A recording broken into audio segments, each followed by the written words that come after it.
na minha mente isso não cabe, porque é como Deus está dizendo para um ser inanimado ouvir algo que ele não pode escutar.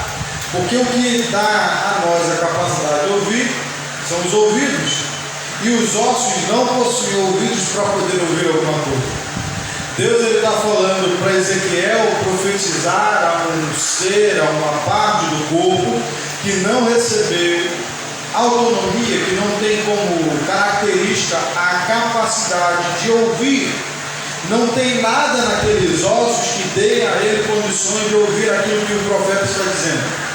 Deus está falando para o profeta dizer àqueles ossos para ouvir sobre algo que eles não poderiam. É como se a gente estivesse olhando para um bando de ossos e ele fala, mas está faltando algo que possibilite esses ossos ouvir. Eu vou falar para o nada, eu vou falar para o vento.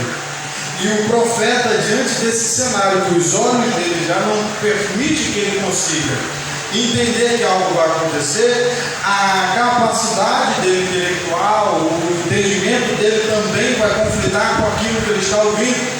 Porque além de ele ver e saber que é difícil algo acontecer, o conhecimento dele vai dizer para ele, mas não há capacidade para esses ossos ouvir. A realidade é que Deus ele coloca a gente diante de alguns cenários que o nosso olhar não permite a gente enxergar, e por mais que a gente busque conhecimento, por mais que a gente busque sabedoria, por mais que a gente busque dentro do nosso intelecto condições para algo acontecer, o nosso intelecto vai estar gritando para a gente, mas é impossível isso acontecer. O nosso conhecimento vai estar dizendo, não adianta você fazer. O nosso conhecimento vai estar dizendo, mas falta algo para isso acontecer. O nosso conhecimento vai estar dizendo, não tem como.